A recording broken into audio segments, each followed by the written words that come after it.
दोस्तों, ममता बनर्जी को अब यह एहसास हो गया है कि यदि उन्होंने जरा भी कुछ हेरा फेरी चालाकी और कुछ एसआईआर में रुकावट की कोशिश की तो अमित शाह राष्ट्रपति शासन लगवा देंगे। अब सार्वजनिक मंच से ममता बनर्जी ने यह स्वीकार किया है और यह कहा कि हम एसआईआर को होने दे रहे हैं, यानी वो उन वोटरों को यह बता रही हैं जिनको थोड़े दिन पहले ममता बनर्जी ये कह रही थी कि हम एसआईआर नहीं होने देंगे, किसी कीमत पे नाम नहीं कटने देंगे। उनके बीच जाकर अब वो बता रही हैं कि हमें पता लगा था कि अगर हम एसआईआर रोकते तो अमित शाह राष्ट्रपति शासन लगा देते। ममता बनर्जी असल में आपको बता दें कि एसआईआर को लेकर हमें भी लग रहा था, जो ये शुरू से कहते आए नेता उनके धमकी देते आए, आखिर अचानक वो मौन क्यों हो गए। हालांकि टीएमसी के कार्यकर्ताओं के जरिए बीएलओ को डराया धमकाया गया, जिसके कारण कई बीएलओ ने आत्महत्याएं कर ली, कई बीएलओ हॉस्पिटल में भर्ती हो गए और ममता बनर्जी उन्हीं को आधार बनाकर ये कह रही हैं कि बीएलओ के ऊपर दबाव है और इसलिए एसआईआर को रोक देना चाहिए। सुप्रीम कोर्ट तक में मामला गया, लेकिन सुप्रीम कोर्ट ने भी एसआईआर के मामले में विपक्ष को, टीएमसी को, ममता बनर्जी को कोई राहत नहीं दी, राहत देने से मना कर दिया। सुप्रीम कोर्ट में भी तरह तरह की दलीलें रखी गई, लेकिन सुप्रीम कोर्ट ने कहा कि चुनाव आयोग अपने कानून के अधिकारों के तहत ये विशेष गहन पुनरीक्षण लिस्ट का करा रहा है, वो उसका अधिकार है। और जो आपकी तरफ से आपत्तियां थी वो हमने चुनाव आयोग को जब कही तो उसने वो मान ली। तो आपका ऑब्जेक्शन ये सब फर्जी है और ये एसआईआर लगातार होता रहेगा। मुर्शिदाबाद में एंटी एसआईआर की रैली कर रही थी ममता बनर्जी और वो कह रही हैं कि बंगाल के लोग इतने मूर्ख नहीं हैं कि शाह की चाल में फंस जाएं। आप सभी लोग एसआईआर से ना डरें, बस अपने दस्तावेज जमा करें। आगे उन्होंने कहा कि मैंने अभी तक अपना फॉर्म नहीं भरा है, पहले आप सबके नाम डाले जाएंगे, उसके बाद में मैं भरूंगी।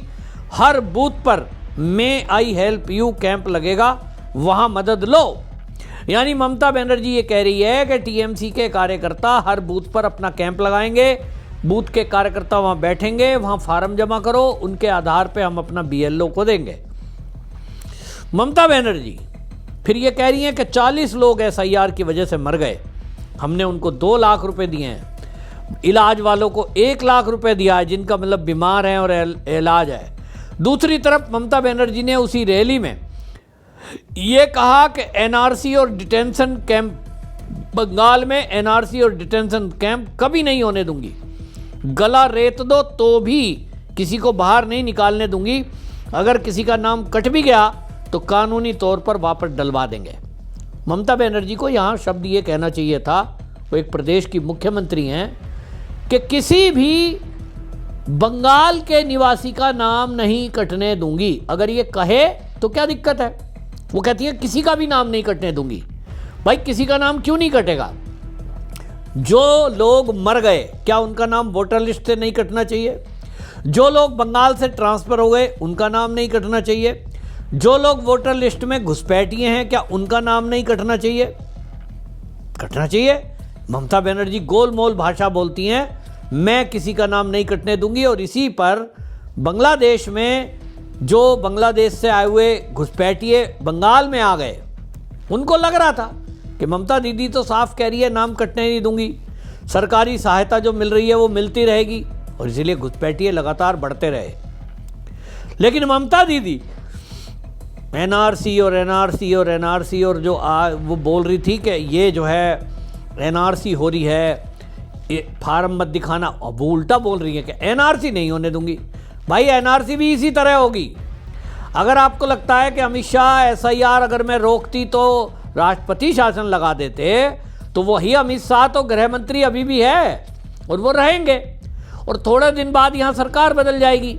जब सरकार बदल जाएगी, बीजेपी की बंगाल में सरकार आएगी, और जब बंगाल में सरकार आएगी एनआरसी उस समय करा देंगे। तो दीदी आप एनआरसी के लिए कहती रहिए, मुस्लिम तुष्टीकरण करते रहिए, बंगाल के लोग देख रहे हैं, खासतौर पे बंगाल के हिंदू देख रहे हैं। वक्फ बोर्ड की प्रॉपर्टी को भी इसी तरह कहा गया था कि हम वक्फ बोर्ड का जो कानून है, अमेंडमेंट बिल संसद से पास हुआ है, उसको हम लागू नहीं होने देंगे। लेकिन अब जब सख्ती हुई और कलकत्ता हाई कोर्ट ने आदेश दे दिया कि क्यों नहीं होने दोगे आप, देश का बना हुआ कानून है, तो संपत्तियां रजिस्टर कराई गई और अब संपत्ति रजिस्टर हुई तो 82,000 वक्फ बोर्ड की संपत्ति ये केंद्र के पोर्टल पर डाला है। अब आप सोचिए कितनी जमीनें वक्फ बोर्ड की। ममता बनर्जी आरोप लगा रही हैं कि केंद्र सरकार जो है हमारे 700 करोड़ रुपए नहीं दे रहे हैं, नदी का कटाव हो रहा है, 1500 करोड़ का कटाव रोकथाम प्रोजेक्ट है, उस पर दिल्ली में भी धरना प्रदर्शन इनके सांसद कर रहे थे, संसद के बाहर तख्तियां लेकर खड़े थे, हमारा पैसा जारी करो। मतलब एक बौखलाहट ममता बनर्जी के हर काम में दिखाई दे रही है। हालांकि अभी तक के जो सर्वे हैं आज की डेट में, अभी तक भारतीय जनता पार्टी ने अपनी कोई पूरी ताकत नहीं झोंकी है। पहला फेस उसका यही है कि SIR को ठीक से करा लें, लेकिन ममता बनर्जी का जो बौखलाहट है उससे दिख रहा है कि दीदी को लग रहा है कि इस बार सत्ता में वापसी नहीं होगी।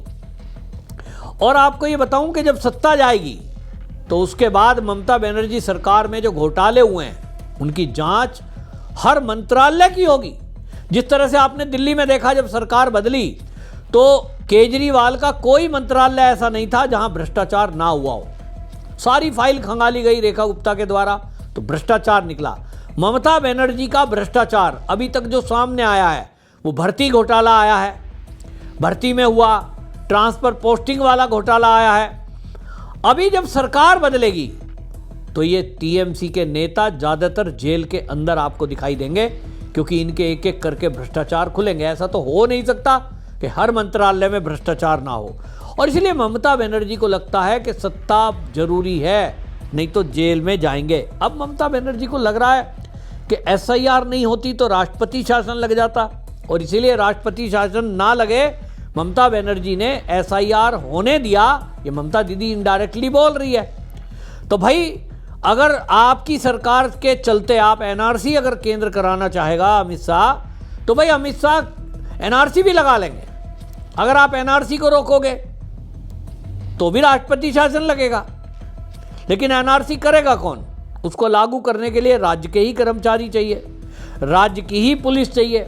और इसलिए अमित शाह जी ने बड़ा दिमाग लगाया है। उन्होंने कहा पहले SIR करा लेते हैं, फिर चुनाव करा लेते हैं, चुनाव में ममता की विदाई करा देते हैं और उसके बाद NRC आएगी। NRC आना है और अब NRC और आसान हो गया क्योंकि SIR हो गया। SIR में वोटर लिस्ट में उसी का नाम आएगा जो भारतीय है। घुसपैठियों के नाम मैक्सिमम के कट जाएंगे। कुछ लोग तो अपने आप भाग रहे हैं, कुछ लोगों के नाम कट जाएंगे। और उसके बाद क्या होना है? निश्चित रूप से वोटर लिस्ट में नाम जिसका नहीं है वो भारत का है नहीं, कितनी भी दलीलें रख दें। तो 12 राज्य का जो SIR हो रहा है 7 फरवरी को ये ख़त्म हो जाएगा। और इसके बाद आप देखेंगे कि बड़े पैमाने पर ये घुसपैठिए वोटर लिस्ट से बाहर हो जाएंगे। एक अंदाजा है कि लगभग 1 करोड़ घुसपैठिया इस वोटर लिस्ट से बाहर होना है। तो ममता दीदी को समझ में आ गया कि अभी तक फर्स्ट फेज में 54 लाख फर्जी वोटर पकड़े गए हैं, तो दूसरे फेज में भी लगभग इतने ही हो जाएंगे, तो 1 करोड़ हो जाएंगे।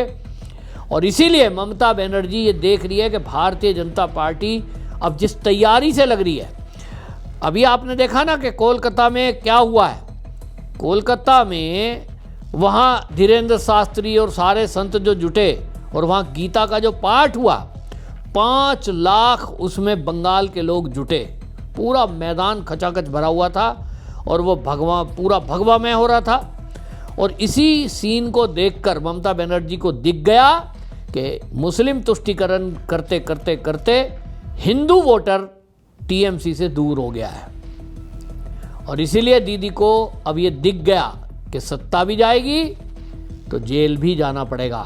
और इसीलिए कोई पंगा ममता दीदी करना नहीं चाह रही, चाहते हुए भी वो कोई पंगा नहीं कर रही हैं। उनको दिख गया ज़्यादा छेड़छाड़ करोगे अमित शाह के साथ तो वो फिर छोड़ते नहीं हैं। और इसीलिए दीदी अब जो है मुर्शिदाबाद और बाकी जगह जहां ये कह रही थी कि SIR नहीं होने देंगे, अब वो कह रही हैं कि SIR होने दो, फार्म जमा करो, क्योंकि SIR नहीं हुआ तो यहाँ राष्ट्रपति शासन लग जाएगा। कुल मिलाकर के ये डर अच्छा है। जो ममता दीदी अभी तक चुनाव आयोग को डरा रही थी, बीजेपी को धमकी दे रहे थे, वो खुद डरी हुई भाषा बोल रही है। इससे बेटर और क्या हो सकता है बदलाव? आपकी इस पर क्या राय है कमेंट में जरूर लिखें, वीडियो शेयर करें। वंदे मातरम।